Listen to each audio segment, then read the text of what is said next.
네, 헬로 원자재 시간입니다. 이석진 원자재 해외투자연구소 이석진 소장과 함께합니다. 안녕하세요. 안녕하십니까? 네, 저희가 월요일에도 그렇고 앞선 시간에서도 KRX 금시장에 대해서 알아봤는데요. 그러네요. 지난 요 며칠간의 KRX 금시장의 추이는 어떻게 보셨어요?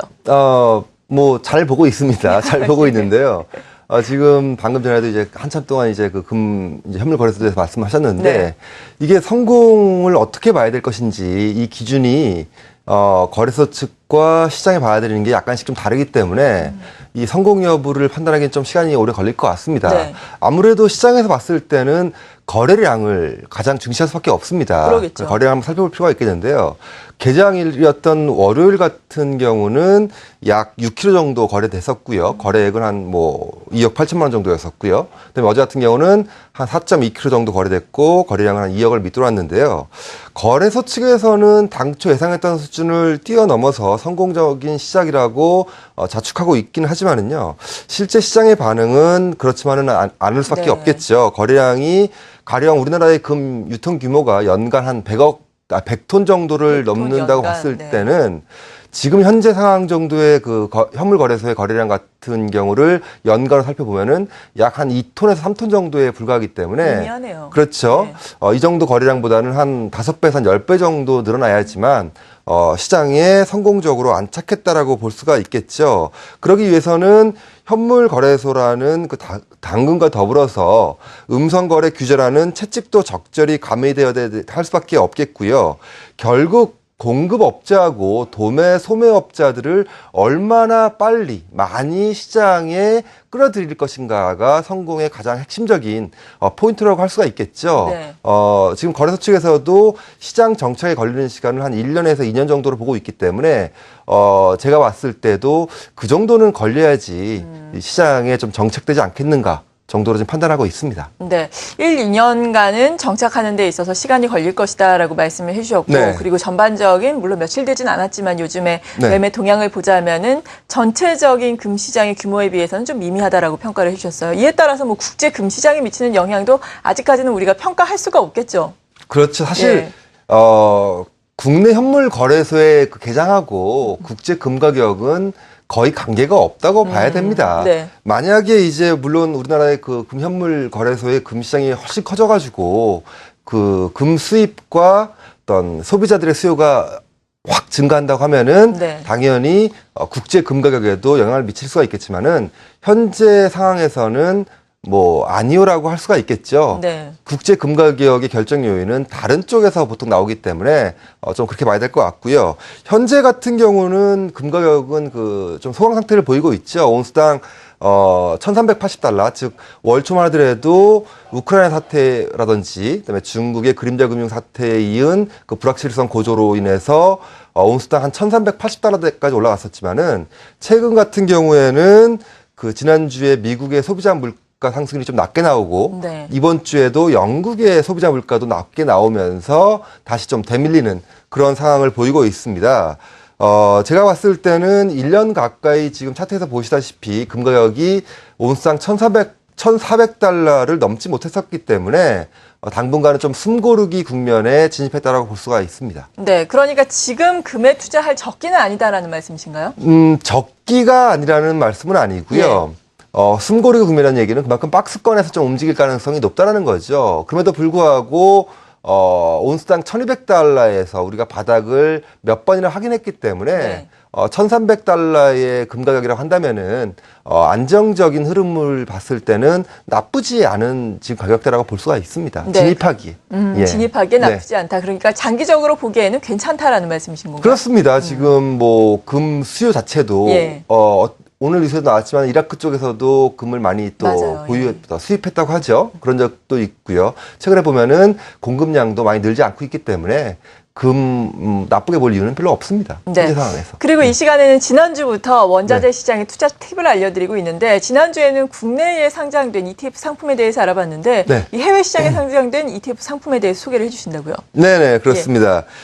지난주에도 말씀드렸지만은 금과 은 정도를 제외하면은 대부분 국내 상장돼 있는 원자재 ETF들은 거래량이 너무 작아서 본인이 원하는 가격에 사기도 팔기도 어렵다라는 네. 그래서 결국에는 이제 그림의 떡이 될 수밖에 없다라는 그런 단점이 있다라고 지난주에 말씀드렸었는데요. 맞아요.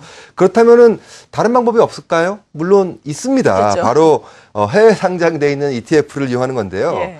ETF 투자할 때 제일 우선적으로 봐야 하는 것은 설정액입니다. 바로 거래대금의 원천이 바로 이 설정액이기 때문인데요. 설정액이 많다는 것은 해당 펀드에 기본적으로 엮여 있는 투자자가 많다는 것을 의미하는 거죠. 항상 그 시끌벅적한 시장을 연상하면 되십니다. 시장에 사람이 북적댈수록 펀드의 투자자가 많을수록 그 시장은 알아서 잘 굴러간다고 볼 수가 있는 거죠. 결국 ETF의 핵심은 설정이 될 수밖에 없고요. 해당 ETF들의 설정액 규모는 국내에 상장돼 있는 ETF와 비교해 보면은 상상을 초월합니다. 그러겠죠. 차트를 뭐 이제 그 표를 보시면 알겠지만은요. 비유하자면은 국내 상장 ETF 시장이 읍내 5일장이라고 한다면은 미국 거래소의 ETF 시장은 동대문 시장쯤 정도 생각하면 됩니다. 네. ETF 규모 1위를 보시면 알겠지만은 S&P 500 지수에 연동되는 SPDR S&P 500 ETF 같은 경우는 하나로 치면은 대략 170조 원, 180조 원에 이르는 그런 엄청난 규모죠. 예. 국내에 이 ETF가 상장되어 있다면은 삼성전자 다음으로 큰 종목이 되겠죠. 그 다음으로 볼 수 있는 그 iShares MSCI EAFE ETF 같은 경우도 시가총액이 하나로 60조 원에 가깝고요.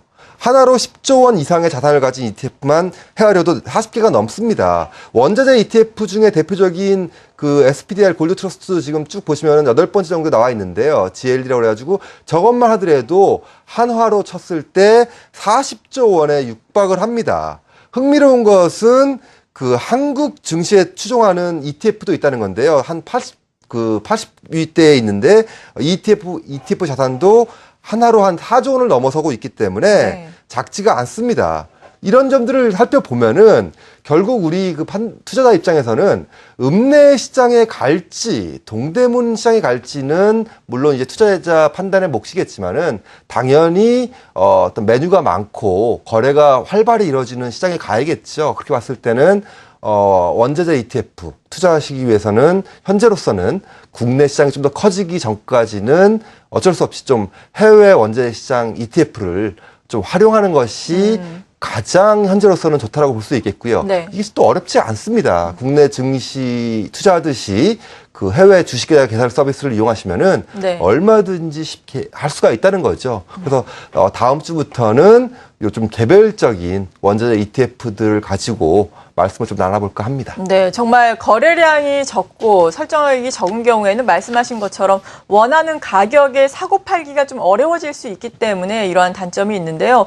해외 ETF 상품을 활용을 한다면은 이러한 단점은 없기 때문에 보다 우리가 원하는 가격대에서 사고 팔 수 있는 그런 투자를 할 수 있지 않을까라는 생각이 드는데 그런데 지금 쉽다라고 말씀을 해주셨지만 네. 사실 물론 많은 분들이 지금 해외 직접 투자도 하고 있는 네. 상황이지만 그래도 네. 어렵게 느껴지시는 분들도 많거든요. 네네. 어떻게 해야 하는지 보다 구체적으로 소개를 해주시면 어떨까요? 보통 이제 주식 계좌라고 하는 게 국내 증권사에 가서 주식 계좌 개설하는 거는 너무 쉽습니다. 그렇죠. 가서, 얘기하면 되죠. 가서 나 주식 계좌 개설하러 왔습니다 하면은 예. 개설하는 겁니다. 네. 똑같이 가서 해외 주식 계좌를 개설하러 왔습니다 하면은 해외 주식 계좌가 개설되는 거고요. 네. 그 집 컴퓨터에서 홈 트레이딩 시스템이라고 있지 않습니까? 그렇죠. 거기 보면은 국내 주식 정보가 있고요. 해외 주식 정보가 있고 네. 국내 주식 매매 서비스가 있고 해외 주식 매매 서비스가 있습니다. 똑같은 형식으로 해서 그 해외 주식 서비스에 들어가신 후에 그 코드명에 예를 들어서 삼성전자 그 검색창에다가 삼성전자 치면 나오듯이 네. 여기다가는 뭐 골드 트러스트 ETF 치시면은 또 검색창에 나오는 겁니다. 그러면은 거기에 따라서 똑같이 국내 주식을 매매하는 방식과 똑같은 방식으로 해외 주식, 해외 ETF 매매할 수가 있다는 거죠. 그러니까 시작이 두려울 뿐이지 네. 일단 한번 해보시면은 국내 주식 거래하는 것과 전혀 차이가 없습니다. 그렇겠네요. 약간의 거래 수수료 차이가 있긴 한데요. 예. 이거는 과거에 비해서는 훨씬 줄어들었습니다. 그래서 소위 우리가 과거에 해외 투자를 한다고 하면은 뮤추얼 펀드를 많이 이용하지 않습니까? 예, 간접 왠지 또 투자를 할 수 영어도 있는. 잘해야 될 것 같고. 그렇죠. 예. 예, 그런데 이용하면서 운용 수수료를 많이 내게 돼 있는데요. 네. 운용 수수료하고 비교해 보면은 직접 이렇게 ETF를 거래하신다는 게 얼마나 그 거래 비용이 줄어드는지. 소위 외국에서는요, 이런 그 ETF의 탄생을 가지고 네. 투자자의 민주화에 기여한 가장 커다란 그 기여를 한 상품이라고 얘기를 합니다. 예. 그러니까 민주화라는 게 결국은 그 불평등을 평등으로 만드는 거 아니겠습니까? 네. 그러니까 그 기존의 법인 투자자와 개인 투자자들의 어떤 그 불평등한 요인들이 많았다고 한다면은 ETF 같은 경우는 그런 벽들을 확 낮춰놨기 때문에 개인 투자자 입장에서는 이용하지 않으면 오히려 손해인 거죠. 네, 그럴 수 있겠네요. 정말 우리나라 증권사의 또 HTS를 똑같이 이용할 수 있다고 이용합니다. 하니까 네. 뭐 영어를 잘할 필요도 없는 거고. 한글로 나와 있습니다. 그러니까요. 네. 이러한 부분에 있어서 또 다음에는 개별 ETF 종목들도 소개를 해주신다고 하니까 네. 기대를 하고 있겠습니다. 이석진 원자재 해외투자연구소의 이석진 소장과 함께했습니다. 감사합니다.